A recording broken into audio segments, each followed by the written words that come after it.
কারণ আমি একটু প্র্যাগমেটিক। আমি নিজের ড্রাম কিন্তু খুব কমই বাজাই। আমার ভাস্তারা ওদিনে বলছে, চাচু আপনারা আমরা প্রাউড, আপনি ড্রাম বাজান না কেন? আমি বলতে বাধ্য এগুলো রাখো তো।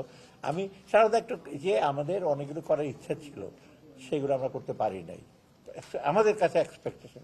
সেকেন্ড, যেগুলো করেছি একেবারে শেষ করে দিয়ে যেতে পারি নাই। অথবা ডেফিনেটলি 100 মার্ক কেন দেবো আমাকে?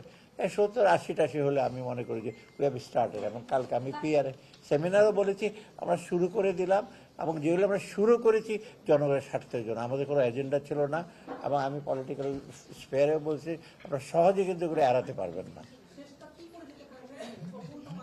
না, সবগুলি আপনার কন্টিনিউয়াস ধরেন এনবিআর একটা পুরোপুরি একটা কার্যকরী করা। এনবিআর ভাগ হয়েছে, কিন্তু আসলে কাজগুলো পলিসি বিভাগগুলো যে শুরু করতে পারতো বেটার হতো আর কি। তবুও ট্যাক্স পলিসি আমরা একটা রিপোর্ট দিয়ে যাচ্ছি, আপনারা জানেন। ডক্টর জাহিদ একটা পুরো ওটা গাইডলাইন হিসেবে কাজ করবে। তারপরে আপনার অন্য যে কতগুলি বাংলাদেশ ব্যাংকের ব্যাপারে ওরা বলছে স্বাধীনতা দিতে হবে, কিন্তু আমরা অনেক চিন্তা ভাবনা করে দেইনি যে এটা খুব লোডেড। আর বাংলাদেশ ব্যাংকের আইনটা কিন্তু একটা পার্টিকুলার গভর্নর মিনিস্টার হবে কিনা সেটা না, কিন্তু ভেতরে তার কতটুকু অপারেশনাল ইসে থাকবে। কিন্তু আমি মনে করি 4 বছর আমি ছিলাম, আমি কিন্তু কোনো অসুবিধা হয় নাই, গভর্নমেন্ট থেকে কোনো ইন্টারফারেন্স করে না। সরকারের তথ্য শিক্ষাতে চ্যালেঞ্জটা কি মনে করছেন? চ্যালেঞ্জগুলো মেইন চ্যালেঞ্জ হলো, একটা চ্যালেঞ্জ তো হলো আমাদের যেটা এই বাণিজ্য শিল্পগুলোকে আর অ্যাক্টিভেট করা। ব্যবসা বাণিজ্য যদি ইসে না হয়, এমপ্লয়মেন্ট আসবে না, যেটা সবচেয়ে বড় আমাদের একটা বড় চ্যালেঞ্জ। এবং এমপ্লয়মেন্ট না আসলে লোকজনের আপনার কি পারচেজিং পাওয়ার একটা ডিফিকাল্ট হবে, এইটা একটা সবচেয়ে বড়। আর বাংলাদেশ কিন্তু এখনও ইন্ডাস্ট্রিয়াল বেস কিন্তু খুব কম, আমরা ডিপেন্ড করি কি এক্সপোর্টের উপরে।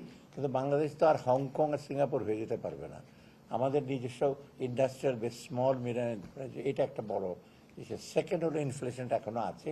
তো ইনফ্লেশনটা খালি এই মনিটারি পলিসি দিয়ে হবে না, ইনফ্লেশনের একটা বহুমাত্রিক একটা জিনিস আছে, তবু আমরা চেষ্টা করেছি। থার্ড হলো ব্যাংকিং সেক্টরটা, ব্যাংকিং সেক্টর আমরা রিঅর্গানাইজ করেছি। কিন্তু সমস্যা এত বেশি, এত মানে কঠিন কিছু কিছু পদক্ষেপ নিতে হবে। এখন যেটা করেছে গভর্নর প্রেজওয়ার্দি, but that is not enough. আপনি দেখবেন এখনও ক্রেডিট সাপ্লাই কম, এখনও লোকের কনফিডেন্সটা কিছুটা আসছে, রিসেন্ট আপনার ডিপোজিট বেড়েছে, ওটা একটা বড়। ক্যাপিটাল মার্কেটটা আমাদের জন্য খুব একটি, আমি চেষ্টা করেছি, একটা বেশি ব্যস্ত ছিলাম আমরা যে রেগুলেশনটা ইস্যু করার জন্য। ক্যাপিটাল মার্কেটে যাচ্ছে তাই অবস্থা ছিল আপনার ভিতরে, তারা জানেন যে হয়েছে। আপনি দেখেন হাইকোর্টে বহু কেস আছে, কিছু করতে গেলে হাইকোর্টে ওরা চলে যায় অনেকগুলো। অর্থাৎ ক্যাপিটাল মার্কেট আমি মনে করি এটা যদি ডেভেলপ না করি, ব্যাংকের উপর ডিপেন্ড করি, কিন্তু ব্যবসা বাণিজ্য হবে না। সব দেশে কিন্তু equity participation, share market, bond, বিশেষ করে প্রাইভেট সেক্টরে বন্ড মার্কেটটা দরকার। ইন্স্যুরেন্সটা আরেকটা খুব সেন্সিটিভ ইস্যু, আমরা চেষ্টা করেছি। খুব খুব সুবিধার তেমন না ইন্স্যুরেন্স সেক্টরটা, অথচ ইন্স্যুরেন্স ভেরি ইম্পর্টেন্ট। আর বাকিগুলো আছে আপনার জ্বালানি একটা সবচেয়ে বড় চ্যালেঞ্জ আমাদের। এটা আমরা ভবিষ্যতে প্ল্যান করেছে, কিন্তু জ্বালানির জন্য আমাদের দরকার সোর্স ড্রিলিং করা।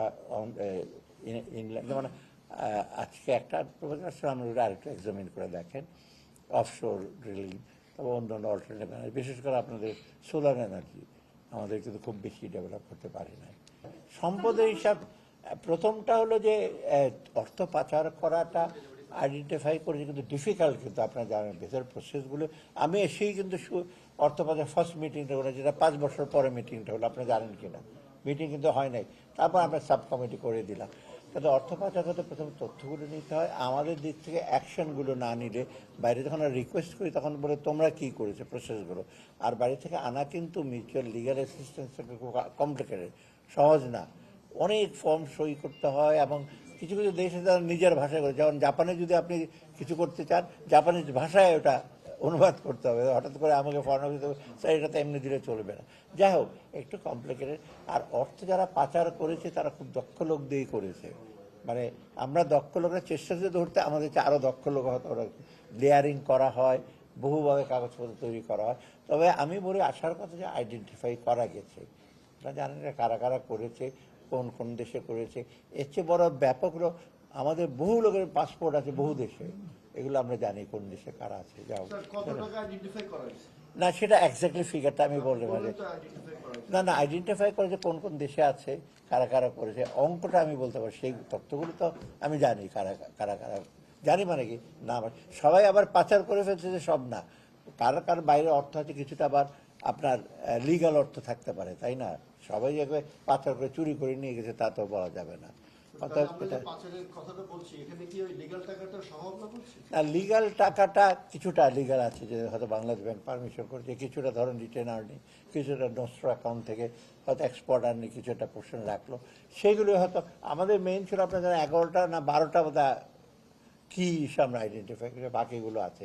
তো আমরা আশার কথা আসবে, মানে নেক্সট গভর্নমেন্ট যদি সিরিয়াস হয়, বেসটা তৈরি হয়েছে, তথ্যগুলো আছে, এনবিআর আছে, বাংলাদেশ ব্যাংকে ডেফিনেটলি তাদের কথা আছে, প্লাস আমাদের অর্থ মন্ত্রণালয়ের তথ্যগুলো আমাদের জানা আছে। আমি মোটামুটি একটা স্টেবল, আমি বলি পরবর্তী ইস্যুর জন্য আমার সবচেয়ে সাজেশন হলো প্লিজ ট্রাই টু কনসলিডেট। আমরা যেটা করেছি এটা সুসংগত করে, ভালো জিনিসগুলো আমরা তো ভুল টুল করে একটা করেছি, এটাকে যদি ওরা কনসলিডেট করে তাতে সুবিধা হবে, তাদের নিয়ে যাওয়া। You don't have to invent the wheel again, আবার চাকা আবিষ্কার করার দরকার নাই, বহু আবিষ্কার করা হয়ে গেছে। আমরা এই অ্যাকশনগুলো যে পরবর্তী সরকার কিছুটা নেয়। আর দ্বিতীয়ত হলো তাদেরকে আরেকটু আমার coordination in the government sector, government এজেন্সিগুলো, ওখানে সমন্বয়ের অভাব আছে। আর সম্পদের হিসাব বেশিরভাগ দিয়ে দেওয়া আছে, অ্যাটলিস্ট আমি তো বহু আগে দিয়ে দিয়েছি, 2 বছরে দিয়ে দিয়েছি। না, এটা বোধ হয় ক্যাবিনেট ডিভিশনরা আলাপ করেছে, ওরা করবে ওদের মতো করে, এটা তো আমাদের দায়িত্ব না। মানে আমাদের জবাবদিহিতা তো ক্যাবিনেট ডিভিশন আমরা দিয়েছি, তারপর ওরা যেভাবে